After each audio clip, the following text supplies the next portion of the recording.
Os irmãos, boa noite. Paz do Senhor. Motivo de alegria estar aqui. Aleluia.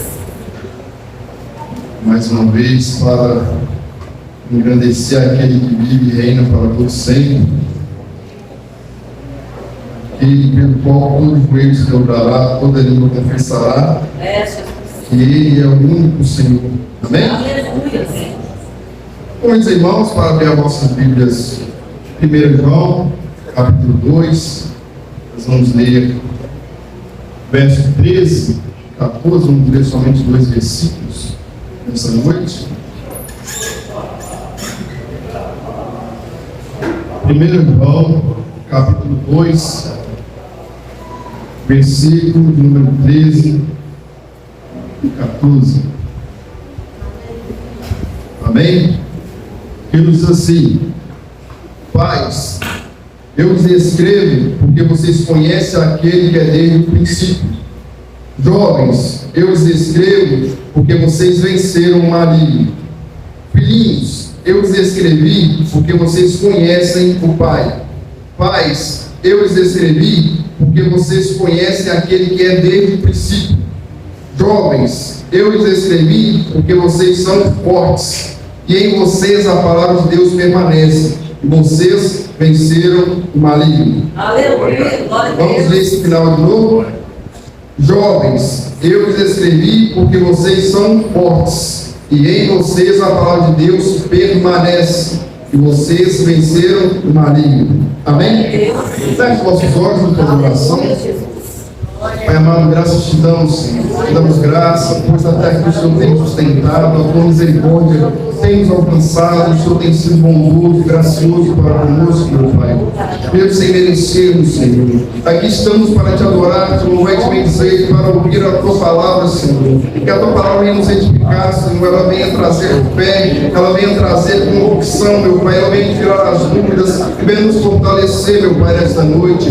Pai amado, repreendo tudo aquilo que não provém do Senhor, tudo aquilo que possa tirar a nossa atenção, mas que o teu Espírito Santo, Pai, venha conduzir essa ministração, que eu venha ser um canal de bênção para os meus irmãos, Pai, e que o teu nome venha ser glorificado em nossas vidas nessa noite. É o que eu te peço em nome do nosso Jesus Cristo, que assim seja. Amém. Amém. Podem sentar. Estamos diante de uma das cartas de João, uma das cartas que ele escreveu aos crentes da sua época. E essa carta ele escreveu com o intuito de rebater algumas heresias da época, rebater alguns falsos mestres e fortalecer os irmãos daquela época, sabendo que muitos estavam em dúvida, estavam sendo levados pelas teorias gnósticas da época, que dizia que Jesus, ele não poderia ser Deus, porque se ele veio como homem, aí a matéria, os gnósticos diziam que a matéria, o corpo humano, em si ele já é pecado. Então, se o corpo humano ele já é caído, logicamente Jesus não poderia ser Deus, porque senão ele teria pecado. Outra vertente desse movimento gnóstico, desse pensamento gnóstico, dizia que Jesus ele até veio em carne, só que ali no batismo ele se uniu com o Espírito e a carne foi morta e ele se tornou um ser espiritual. E era outra heresia também pregada na época. E também tinha aqueles que dizem que ele até veio em carne, mas ali na sua crucificação ele abandonou a carne, o Espírito abandonou a carne, somente a sua carne que foi crucificada ali. Então João veio para, através dessa carta, rebater essas heresias, dizendo que aquele que não crê que Jesus Cristo ele veio em carne, esse não é filho de Deus. E ele veio admoestando os crentes daquela época. E chegou aqui, nesse momento, e ele veio dizer isso aos pais e aos filhos. E esse foi o texto dado como tema da ministração, e é em cima dele que eu quero trabalhar nessa noite, para que venhamos entender que, apesar de seja um grupo de jovens, todos nós abaixo de 100 anos, até eu incluído como jovens, então isso serve para todos nós. E a primeira coisa que eu quero que vocês saibam, e eu não sou de pedir para repetir, mas eu gostaria que vocês repetissem, é que Deus tem um plano para a nossa vida. Repita isso: Deus tem um plano para a nossa vida. Mas repita também, o diabo também tem um plano para a nossa vida. O diabo também tem um plano para a nossa vida. E o que difere com os dois que vai se cumprir a posição que nós tomamos diante de Deus. Aqui foi cantado pelos jovens que os planos de Deus eles não são frustrados, verdadeiramente não são. Mas nós precisamos nos encaixar dentro da vontade de Deus para que eles se cumpram em nossas vidas. Nós precisamos andar de acordo com a vontade de Deus para que Ele venha se cumprir todos os planos que Ele tem para nós, todos os projetos, tudo aquilo que Ele determinou.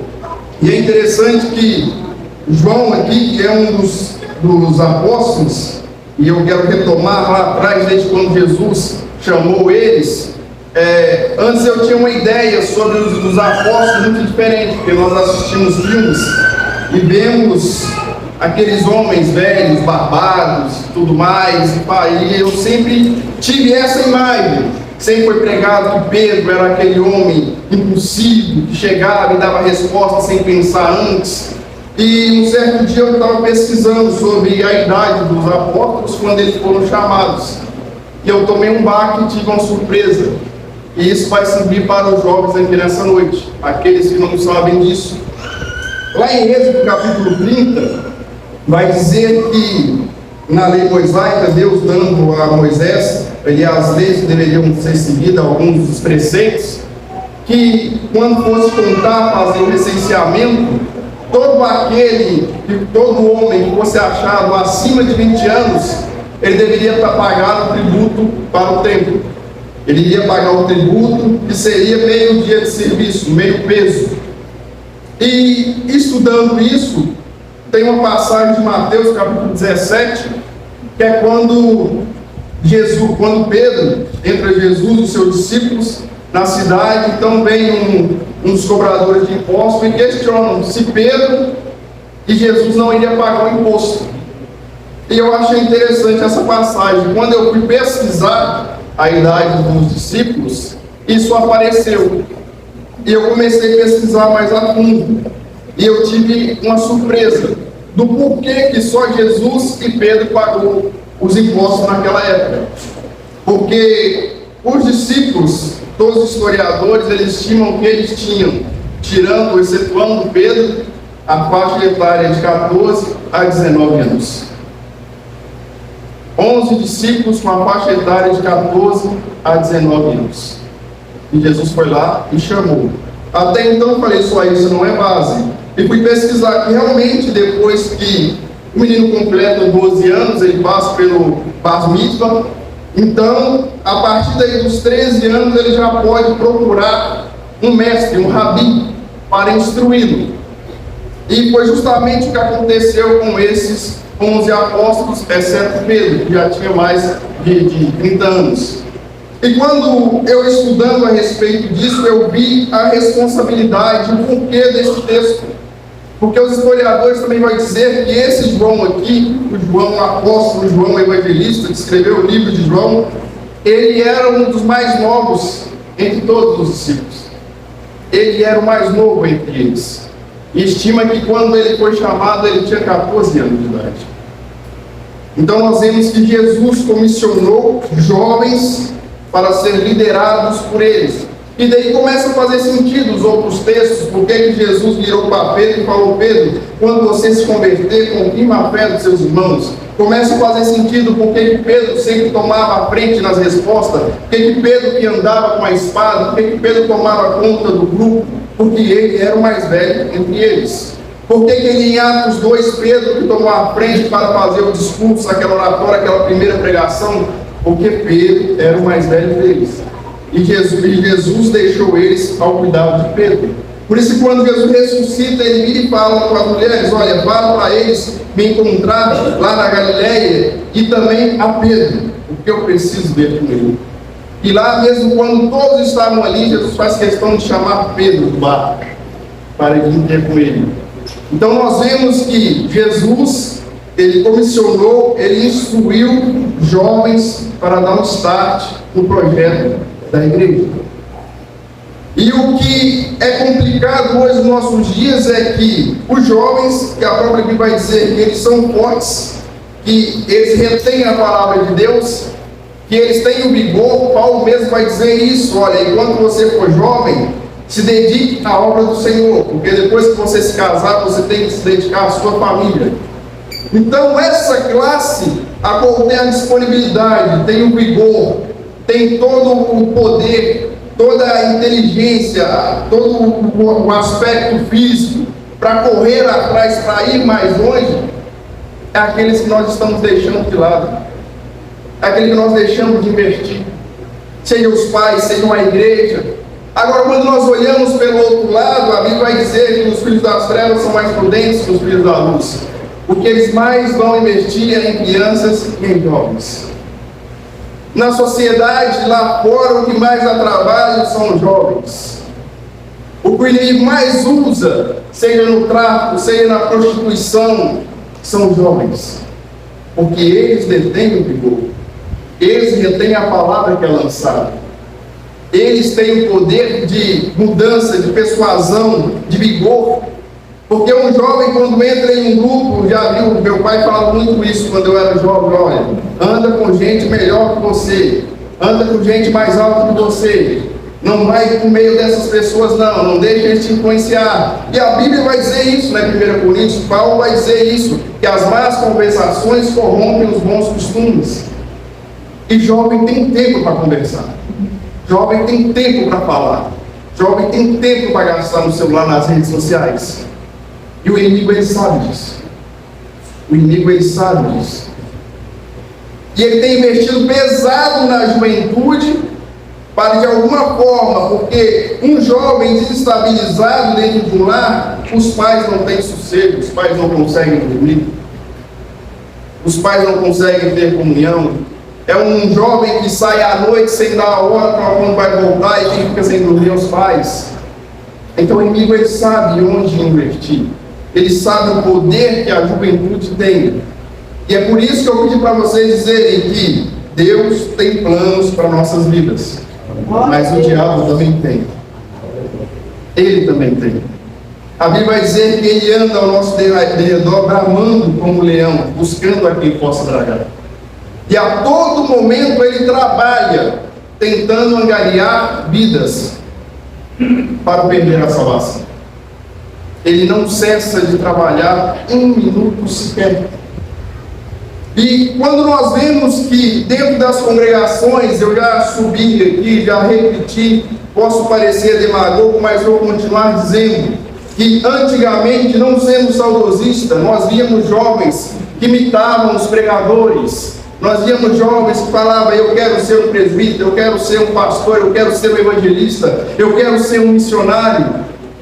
E nós vimos que eles tinham o seu espaço e que eles investiam neles e aquela questão toda. E hoje nós não vemos mais esse vigor na juventude. Não vemos mais esse desejo na juventude. Porque as coisas que o mundo está implantando neles estão falando mais alto e eles estão absorvendo mais. Porque o mundo diz que você tem que ser, você tem que fazer, você tem que ir lá, você tem que se formar, você tem que ter um bom emprego, você tem que ter uma boa casa, você tem que fazer isso, você tem que fazer aquilo.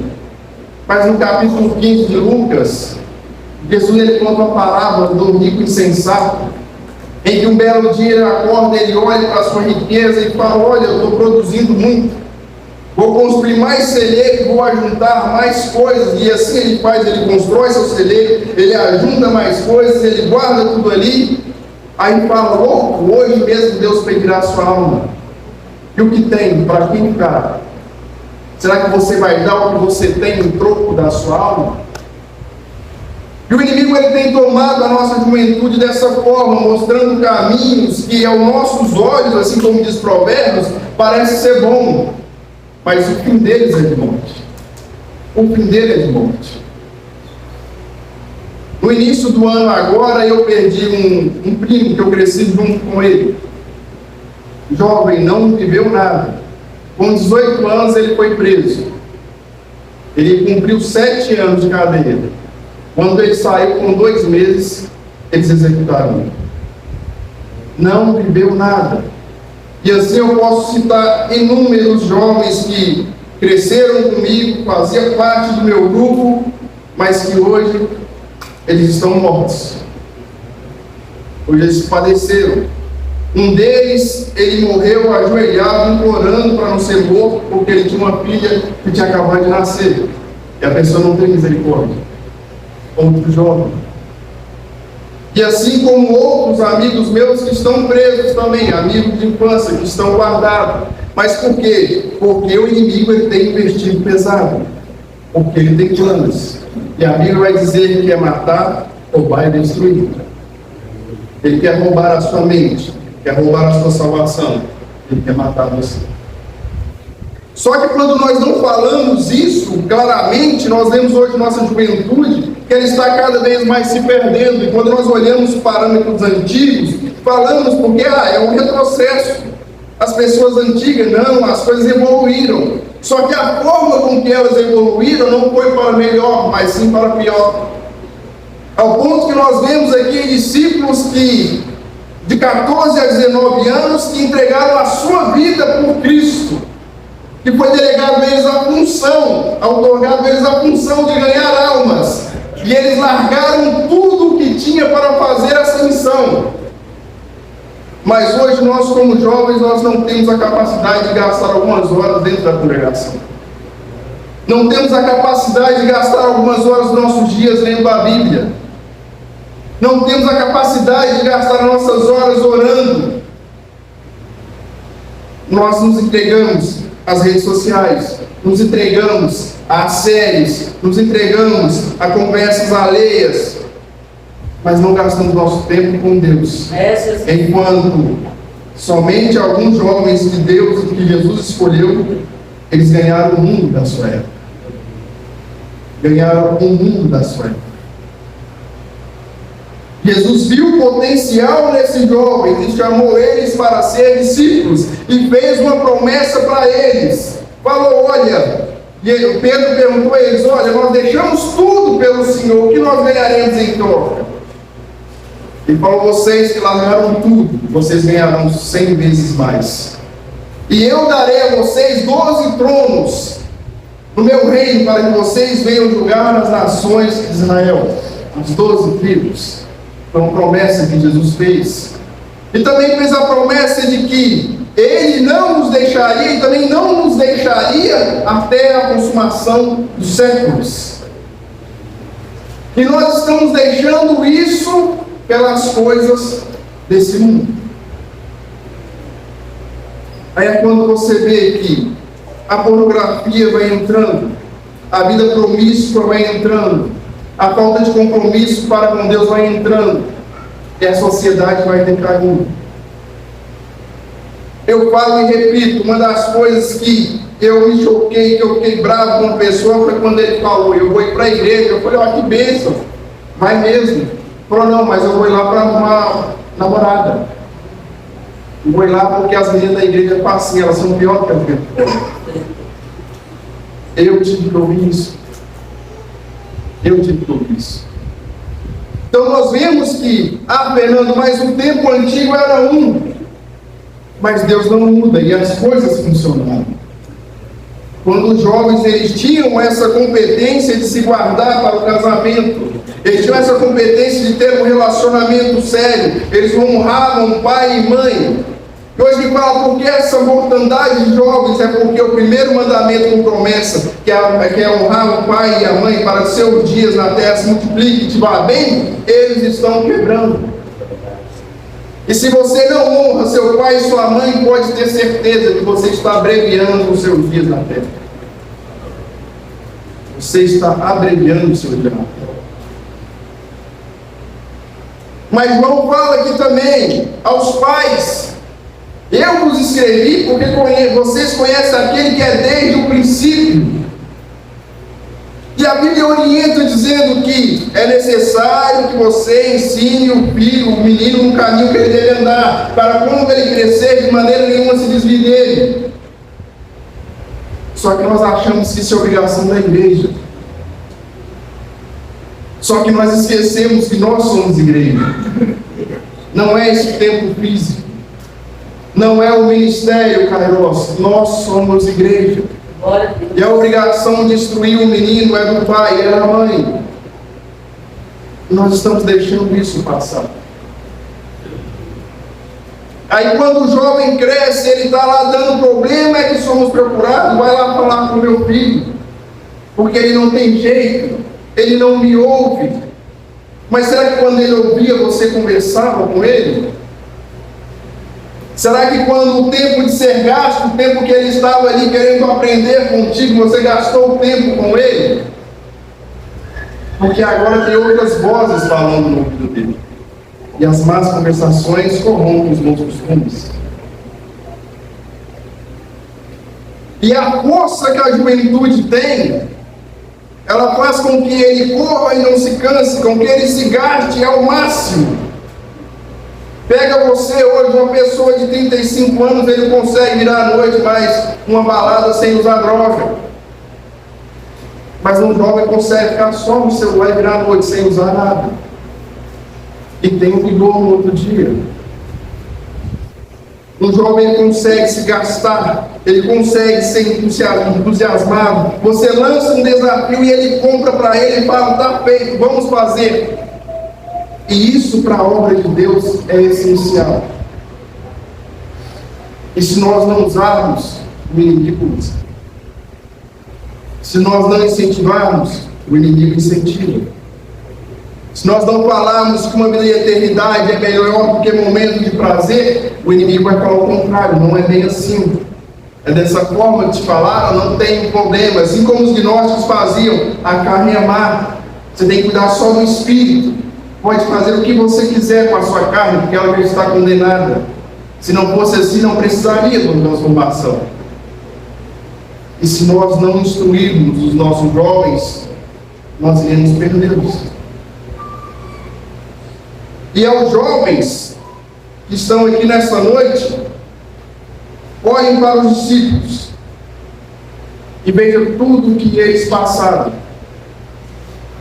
Jesus chamou, não obrigou eles a seguir. Jesus convocou, chamou bem e segue. E esse convite é feito todos os cultos aqui nessa congregação. Basta queremos abrir o coração e seguir eles de todo o nosso ser. Abrir mão de nós mesmos para que as promessas de Deus elas venham a se cumprir em nossas vidas. Porque naquele dia, quando nós formos estar diante de Deus para aquele julgamento, seu pai não vai responder por você. Sua mãe não vai responder por você. Não vai ter como colocar a culpa no colega que falou isso ou aquilo. Não. Cada um dará conta daquilo que fez perante a Deus. Seja bom ou seja ruim, nós iremos prestar conta diante de Deus. E nós temos que entender que a força que nós da juventude temos tem que ser gasta para o reino de Deus. Se você não se dedicar, se você não buscar, você não vai atingir o ápice. Você não vai resistir quando você chegar dentro de uma faculdade. Hoje eu busco a minha esposa, eu levo e busco ela todos os dias na faculdade. Ele não vai ter jeito. E me assusta as coisas que eu vejo lá todos os dias. Me assusta. Me assusta a conversa. Me assusta o tipo de vestimenta. Me assusta a postura. Porque os jovens estão lá e eu estava em frente ao prédio de neurociência, sentado, eu fiquei lá e eu estava lendo a Bíblia, e um grupo de jovens deu um intervalo. Eu falei: meu Deus, será que esses serão os jovens que irão tomar conta daqui para frente? Porque se for, é melhor gritar Maranata e bem rápido. Porque a mentalidade não serve. Não serve. Eles estão sendo doutrinados. Todo dia é um alimento diferente de doutrinação, que vai contra os preceitos bíblicos e contra a moral cristã. E o que nós temos feito? Se você não se embasar nas escrituras hoje como jovem, quando você entrar na faculdade, vão desconstruir tudo aquilo que você aprendeu. Se você não tiver uma base cristã estruturada, se você não tiver aquilo que Jesus falou, você edificar a sua casa sobre a rocha, quando chegar lá, o vento vai derrubar a sua casa. E a sua fé será roubada Você será como aqueles que Jesus falou na parábola do semeador, em que a semente caiu ali, sobre as pedras, e ela até pegou, subiu e germinou rápido, mas por não ter raiz, o sol vem e queimou ela. Então, se nós não buscarmos a cada dia orar, ler a palavra do Senhor, para aprender mais com Deus, para ter experiências com Deus, na hora da adversidade, nós vamos sucumbir.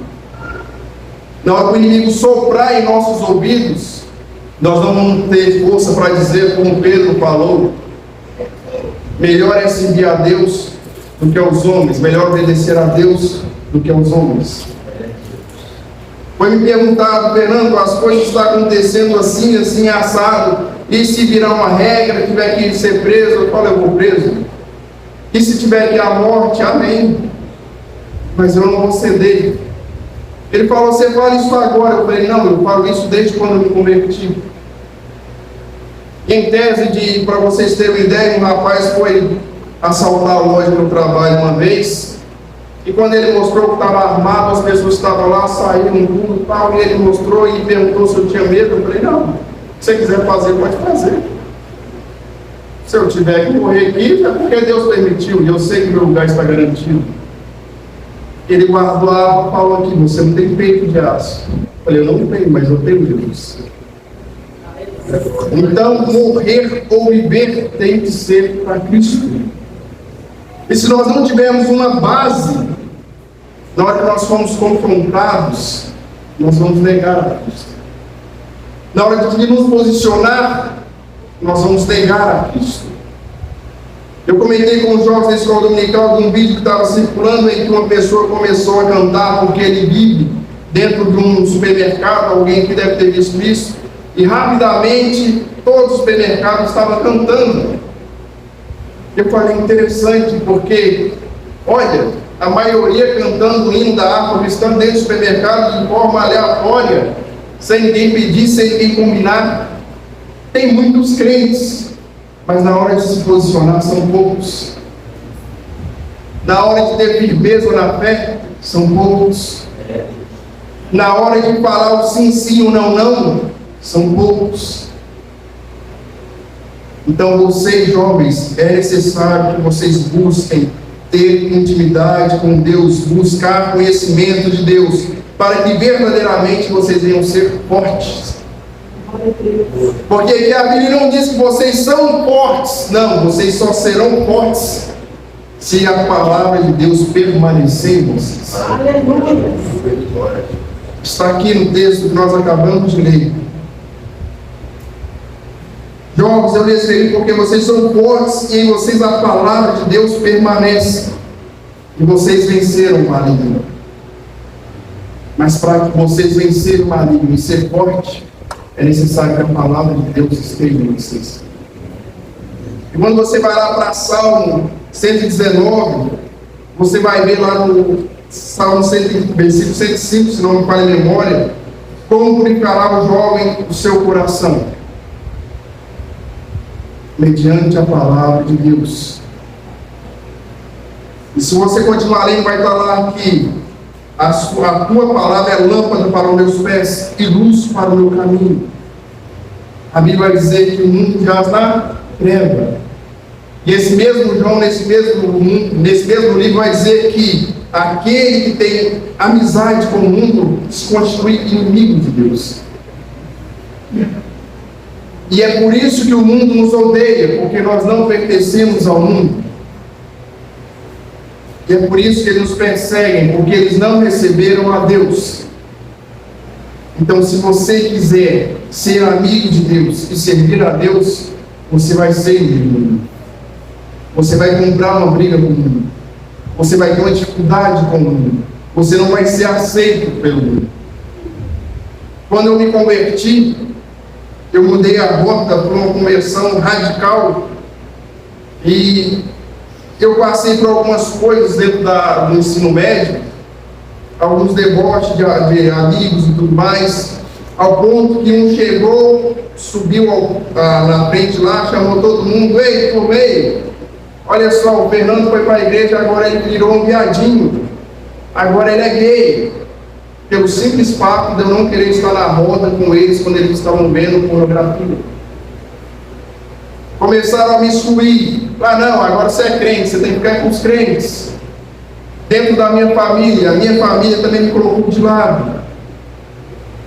Mas aquele que amar pai e mãe mais do que a mim não é digno de mim. Aquele que amar essa vida mais do que a Cristo não é digno de Cristo. E eu vejo que nós não estamos dispostos, conversando com esse mesmo rapaz que me perguntou se eu estava disposto a ser preso, eu falei, não só amar até a morte. Ele falou, mas vale a pena? Porque eu não sei se eu teria essa coragem. Mas quando eu olho para o texto que o Tiago leu aqui, Isaías 53, em que Cristo, ele não foi só espancado, ele foi humilhado, ele foi cuspido. Ali na cruz, ali, vocês verem a cruz bonitinha lá na igreja católica, com um paninho, não tinha aquele paninho, ele estava com a sua vergonha exposta. Quando Jesus fala, me dê água de beber, e o soldado ele coloca a esponja no vinagre, depois pesquisa para quem quer usar aquela esponja e o vinagre, vocês vão ver o que é humilhação. Ele padeceu tudo aquilo, toda a afronta, toda a vergonha, pelo gozo que ele estava proposto. Ele passou aquilo, foi pelo meu pecado. Ele passou aquilo, foi pelos seus pecados. Então, ser preso ou ser morto, nada mais é do que você dar o mínimo para aquele que nunca pecou, que nunca errou, e decidiu de si mesmo dar direito à salvação para aqueles que Paulo vai dizer lá em Romanos capítulo 6, 23, que todos os pecados destruídos estavam da glória de Deus, e o salário do pecado é a morte, e ele trouxe para nós o dom gratuito, que é a vida eterna. Então será que não vale a pena padecer por ele? Será que não vale a pena sofrer por ele? Será que não vale a pena abrir mão de um emprego, de um trabalho, de um namoro, de um relacionamento, de certas amizades por ele? Sendo que ele foi cuspido, ele foi espancado, foi chicoteado, foi humilhado, foi zombado, e abrir mão de uma amizade de algumas horas do nosso dia, isso é muito. Sendo que ele falou, o servo não é maior do que o seu senhor, e da mesma forma que me perseguiram, irá perseguir vocês também. Mas tem de bom ânimo, porque eu estarei convosco até a consumação dos séculos. E isso é o bastante para que nós nos posicionemos de forma firme, para mostrar que o Deus que morreu por nós não foi em vão. Porque nós brigamos por time, nós brigamos pela nossa série favorita, essa aqui não é a outra, essa é ruim, a minha é melhor. Brigamos por questões bobas no nosso dia, mas não nos posicionamos diante de Cristo quando Ele é questionado. Temos a fé fraca às vezes. E é necessário ter essa firmeza. Porque esse mesmo Cristo diz, aquele que me negar diante dos homens, eu também o negarei diante do Pai. E a Bíblia vai dizer que os olhos dele são como chama de fogo, e não há nada que está encoberto diante dos olhos de Deus. Que as noites, as trevas para ele é como a luz do dia, e ele vê tudo. Então ele vê a minha postura quando ninguém está vendo, ele vê a sua postura quando ninguém está vendo, ele sonda o seu íntimo, ele sabe tudo que passa no seu ser. Então é bobeira fingir, é bobeira se enganar, porque você não está enganando a Deus, está enganando você mesmo. Então é hora de nós acordarmos e largarmos essa vida de mais ou menos, essa vida de mornidão, essa apostasia às vezes que nós temos, e nos prostrar diante de Deus com todo o nosso ser, e reverenciar e falar, Senhor, toma minha vida como altar e me ajuda a largar aquilo que eu preciso.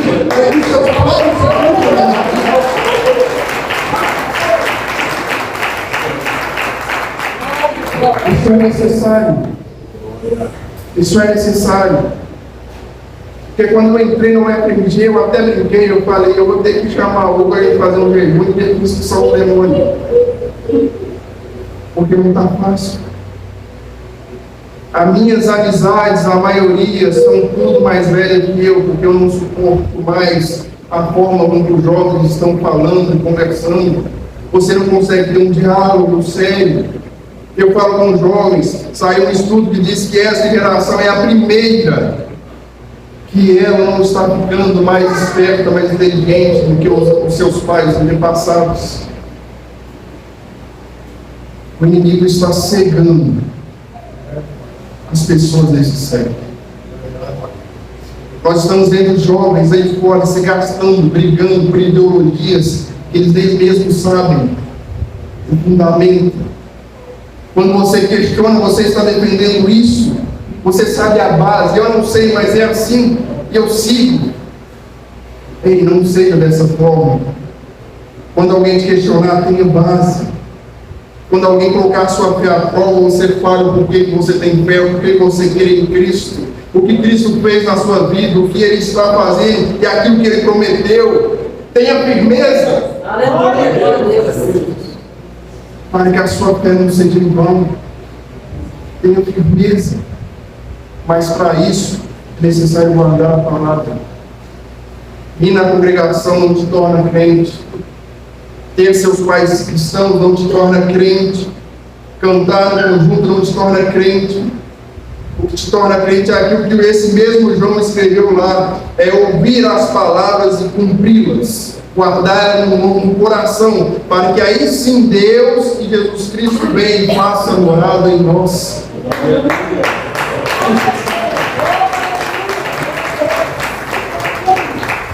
Então se gaste diante de Deus. Se gaste. Para que você saiba o poder que esse Deus tem. Eu viajei para Abaeté sexta-feira. E eu falei, Senhor, abençoa que eu possa voltar e pregar à noite.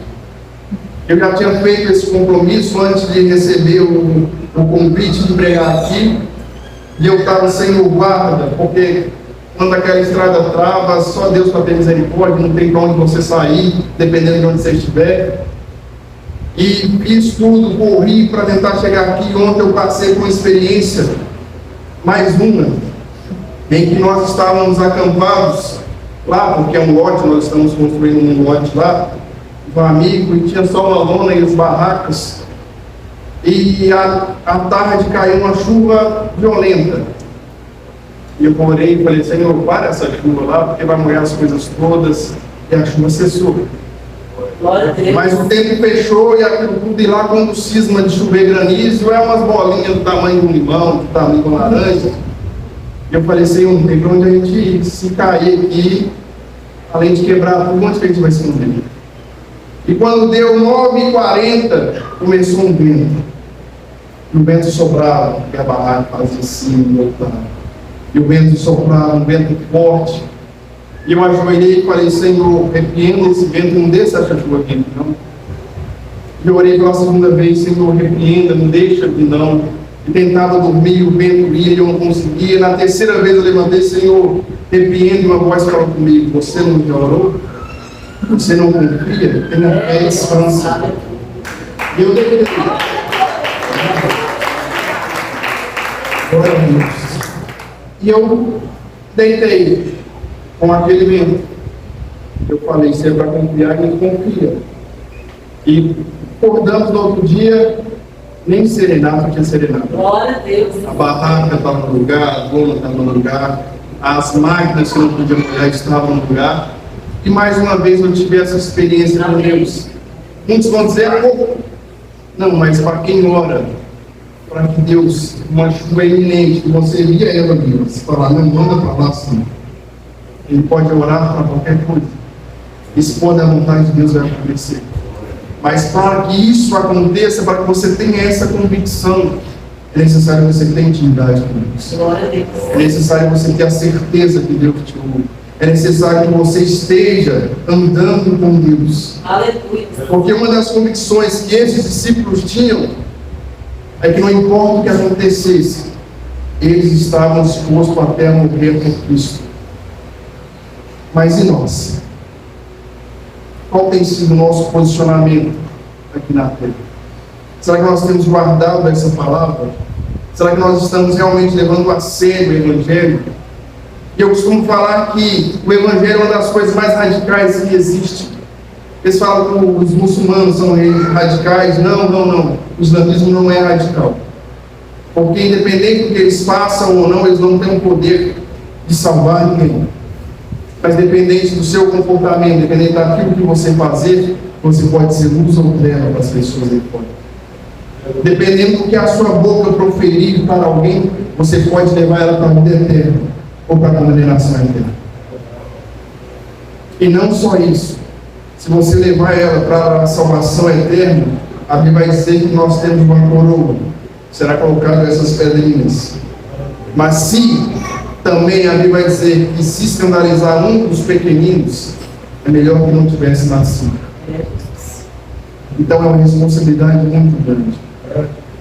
E vocês jovens que estão aqui nessa noite, vocês que congregam, vocês que não estão congregando, vocês que já foram cristãos, estão parados, vocês que nunca foram, preste atenção nessa mensagem. Porque hoje, assim como Jesus falou com os discípulos, vem e me segue, hoje é essa mensagem que ele tem para vocês.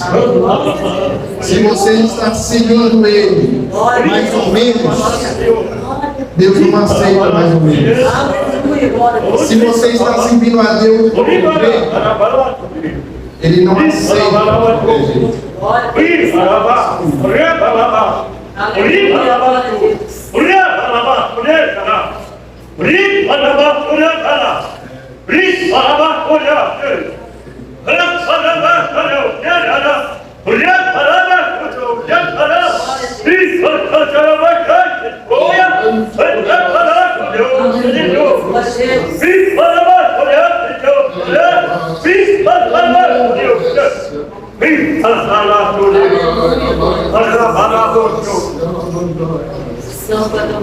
Hoje é dia de conselho. Hoje é dia que eu determinei para que você se posicione. O inimigo já abraçou o plano para a sua vida, mas hoje eu botei um ponto final. Eu estou lhe dando uma chance. Se conserta. Te conserta. Porque hoje eu te chamo. Hoje é o dia de arrependimento e de conserto.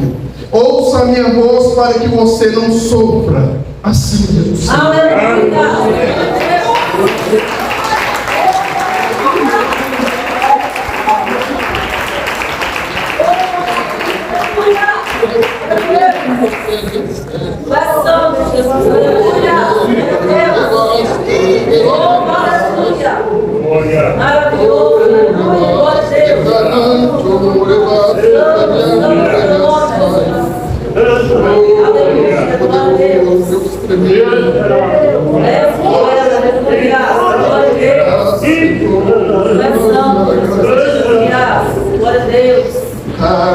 Fiquem de pé. Maravilhoso.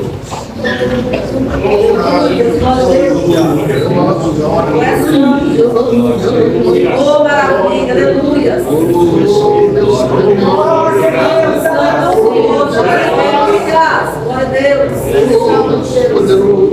Maravilhoso. Aleluia. Santo, santo é o nome. Ouça a voz de Deus, você que está magoado. Ei, não deixa a mágoa endurecer. Dê ouvido à voz de Deus.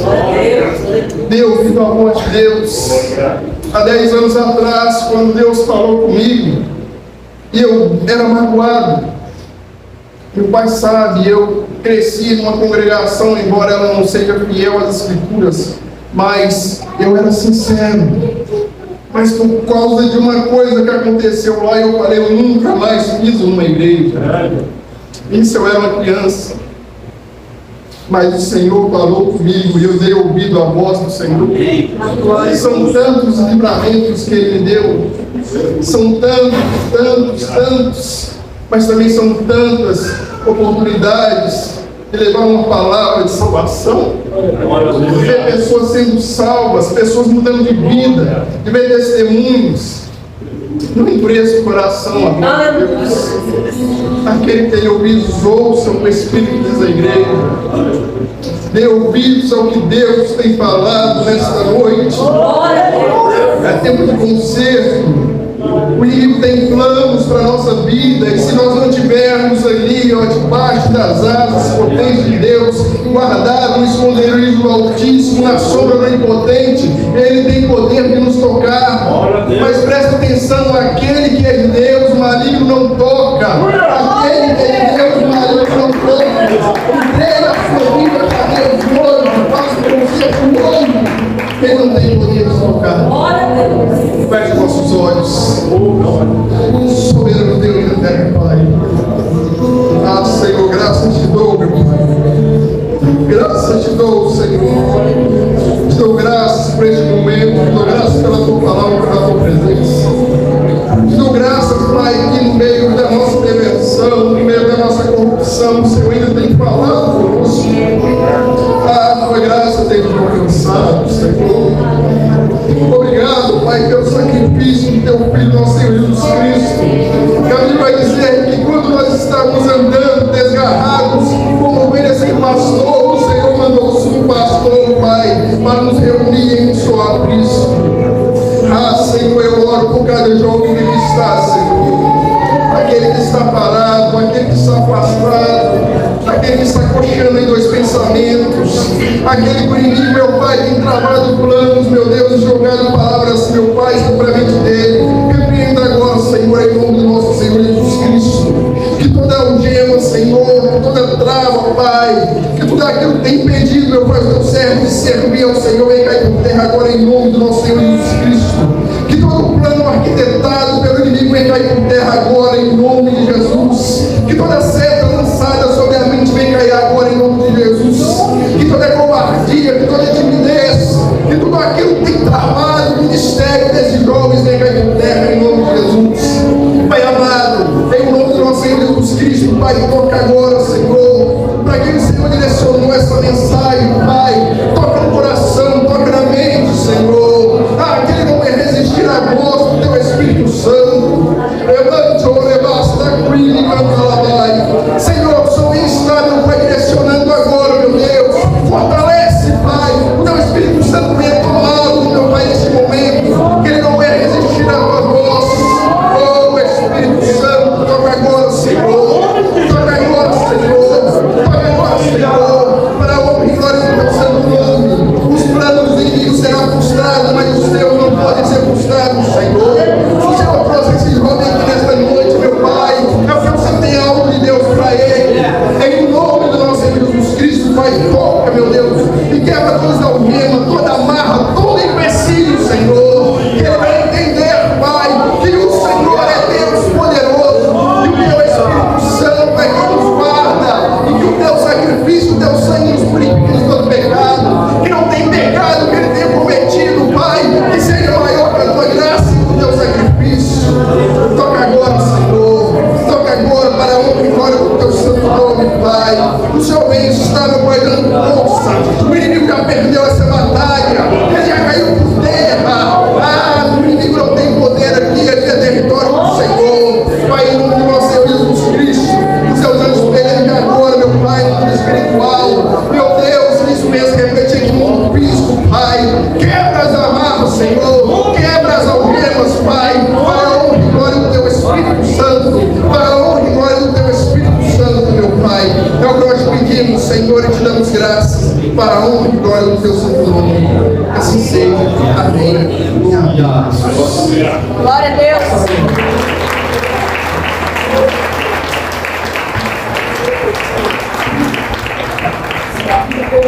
Antes de encerrar, eu gostaria de saber se tem alguém que quer se reconciliar com Cristo, alguém que quer entregar sua vida para Cristo.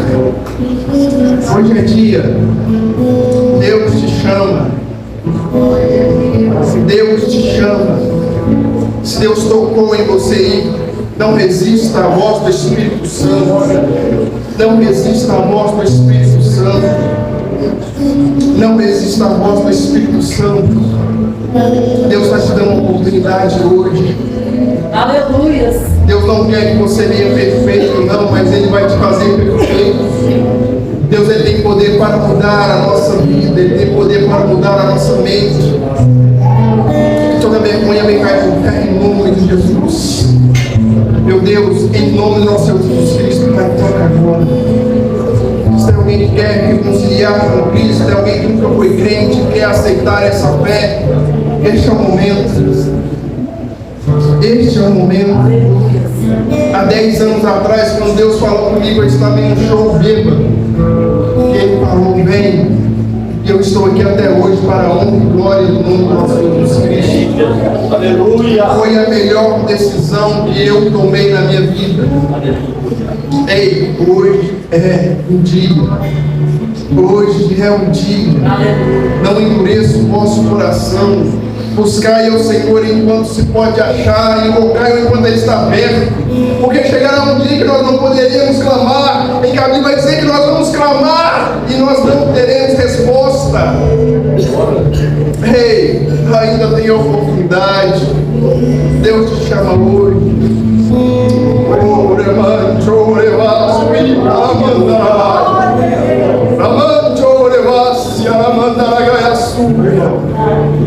Venha hoje, venha a Cristo, venha a Cristo. Amém, Cristo.